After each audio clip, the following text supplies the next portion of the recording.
लीजिए, ये आवाज आ रही है, कहाँ से आ रही है? जो पढ़ रहे हैं, अभी भी पढ़ रहे हैं, वो है डायग्नोसिस। क्योंकि जब डायग्नोसिस किसी भी डिसऑर्डर का हो जाएगा तो फिर थेरेपी जो है उसके लिए आप रिफ्लेक्सोलॉजी का चयन कर सकते हैं, आप सुयोग कर सकते हैं। सुयोग में आप ओरिजिनल कॉरेस्पॉन्डेंस कर सकते हैं, चेक कर सकते हैं, मिनी कर सकते हैं, सुपर मिनी कर सकते हैं। उसके बाद जो है आप रेडियोलॉजी कर सकते हैं, या फिर कोई अन्य थेरेपी में भी आप डायग्नोसिस के बाद आप जा सकते हैं।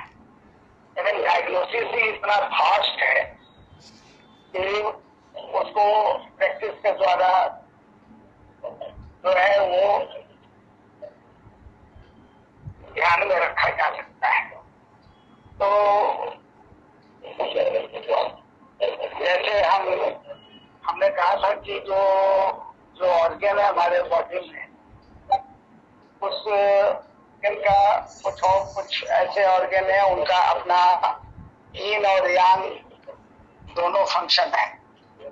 जैसे हार्ट है, तो हार्ट क्या है? एक तो वो ब्लड के मूवमेंट को कंट्रोल करता है, इट मूव्स ब्लड। ब्लड जो है जब ब्लड से निकल करके ये हार्ट से निकल करके पूरे बॉडी में सर्कुलेट होता है, तो उसका काम जो है उसका मूवमेंट कंट्रोल करता है हार्ट। अगर उसका सिस्टोलिक या डायस्टोलिक जो कॉन्ट्रैक्शन है, अगर वो पूरा इससे नहीं हो पाएगा तो ब्लड का मूवमेंट भी इम्पेयर्ड हो जाएगा। तो उसका प्रॉपर होना बॉडी के लिए हार्ट का जो है फंक्शन उसको कंट्रोल करता है। तो blood movement, it moves blood. Blood अगर ब्लड का मूवमेंट नहीं हो पा रहा है प्रॉपर, तो मतलब कहीं ना कहीं हार्ट के पास ये रिस्पॉन्सिबिलिटी चली जाती है। दूसरा क्या है कि हार्ट जो है वो कंट्रोल करता है एक्टिविटीज ऑफ ऑल ऑर्गन्स। तो जब ऑल का जहाँ जिक्र हो गया और जहाँ पर्टिकुलर का जिक्र हो गया, पर्टिकुलर ब्लड है तो यांग हो गया, वो यांग फंक्शन कहलाता है। मूवमेंट से कनेक्टेड है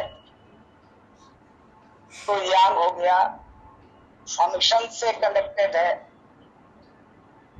बाकी फंक्शन से कंट्रोल का मतलब होता है फंक्शन, लेकिन ये एक इंडिपेंडेंट फंक्शन है ब्लड को मूव करना।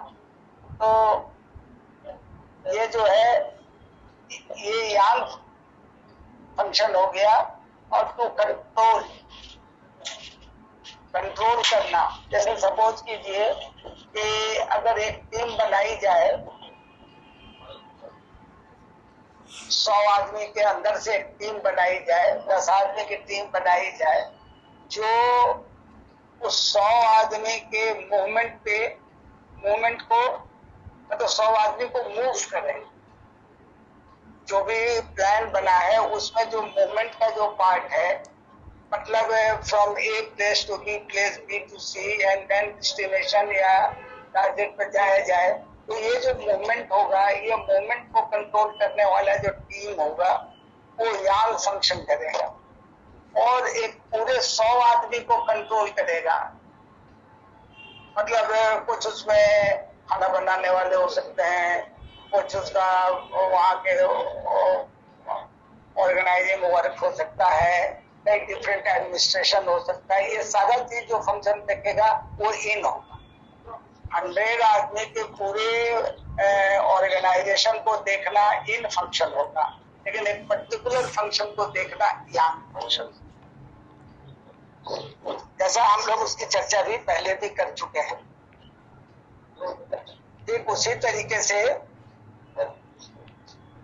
दूसरा फंक्शन जैसे स्प्लीन है, तो स्प्लीन का क्या है कि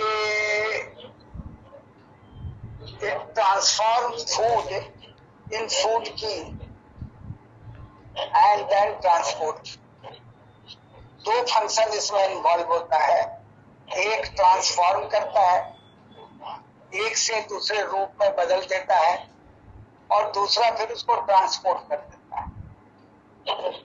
तो बदलने की क्रिया और ट्रांसपोर्ट की क्रिया ये फिर यांग से फंक्शन से रिलेटेड हो गया।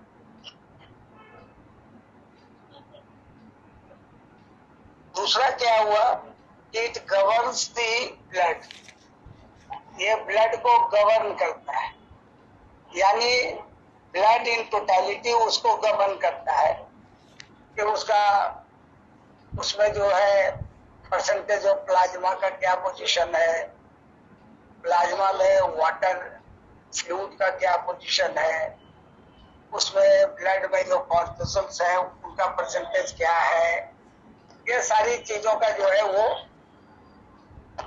मेंटेन करता है। लेकिन जो है ट्रांसफॉर्म और उसको transport two functions are involve. Function में जहाँ इन्वॉल्वमेंट होता है तो वो यांग हो जाता है, और बाकी अदर फंक्शन जो होता है वो इन हो जाता है।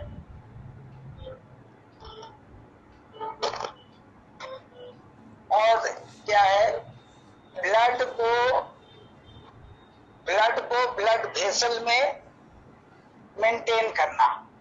ब्लड जो है वो क्या होता है, चाहे आर्टरीज हो चाहे वेन हो, चाहे वेन कावा हो चाहे वो आयोटा हो, पल्मोनरी आर्टरीज हो, पूरे बॉडी में जो ब्लड की सप्लाई करते हैं, मतलब उसको हम ऑक्सीजनेटेड ब्लड कहें और डीऑक्सीजनेटेड ब्लड, तो ये दोनों का जो सप्लाई है ये पूरे इसको जो है ब्लड वेसल में, दोनों वेन में और आर्टरी में, दोनों में मेंटेन करना। अगर इस मेंटेन नहीं तो होगा तो क्या होगा, ब्लीड कर जाएगा। ब्लड की ब्लीडिंग भी जो है वो डिपेंड करती है, उसको हम लोग पढ़े थे कि जब स्प्लीन का एनर्जी जो है सिंक करेगा तो जिसको वो अपने स्थान पर मेंटेन करता है, वो अपने स्थान से छोड़ करके दूसरी जगह निकलने लगे तो वो ब्लड ब्लीड करने लगता है। तो एक तरीके से क्या हो गया कि it gives blood in the vessel. एक तो फंक्शन ये हो गया, और दूसरा फंक्शन ये हो गया कि it moves energy, it moves energy up to lungs, और spleen makes energy go up। आपको पहले भी हम लोग डिस्कस कर चुके हैं कि ये एनर्जी जो फूड एनर्जी होती है फूड की, ये ऊपर जाती है और जाकर के लंग्स में जो है ये प्योर एनर्जी के फॉर्म में इसका फॉर्मेशन होता है, जिसको गैदरिंग कहते हैं, गैदरिंग की। और गैदरिंग की दो भाग में डिवाइड होकर करके एक न्यूट्रिटिव की होती है और एक जो है डिफेंसिव की होती है। तो ये है it moves energy up to lungs, ये तो एनर्जी को लंग्स की ओर ले जाता है। एक तो फंक्शन इसका ये है, और दूसरा फंक्शन इसका होता है कि spleen makes energy go up. वो एनर्जी को जो बनाता है उसका फंक्शन उसका क्या है, वो ऊपर की होता है। एनर्जी स्प्लीन की एनर्जी नीचे नहीं आती, इसी कारण इसका होल्डिंग नेचर होता है, ऑर्गन को ये होल्ड करता है। अगर किसी वजह से एनर्जी वीक हो जाए स्प्लीन की तो होल्डिंग पावर जो है ऑर्गन का वो कमजोर हो जाएगा और सारे ऑर्गन धीरे धीरे डिस्प्लेस होने लगेंगे। और डिस्प्लेस होने लगेंगे तो वो बीमारी को क्या कहते हैं, प्रोलैप्स। सब जितना भी ऑर्गन है सब प्रोलैप्स होने लगेगा। मोस्टली आपने देखा होगा रेक्टम प्रोलैप्स होता है, लोगों को पाइल्स हो जाता है, वेरिकोस वेन हो जाते हैं, हार्निया हो जाता है, चेहरे पे छुरियां रिंकल्स आ जाते हैं, गले में भी कई तरह के रिंकल दिखाई देंगे, चेहरे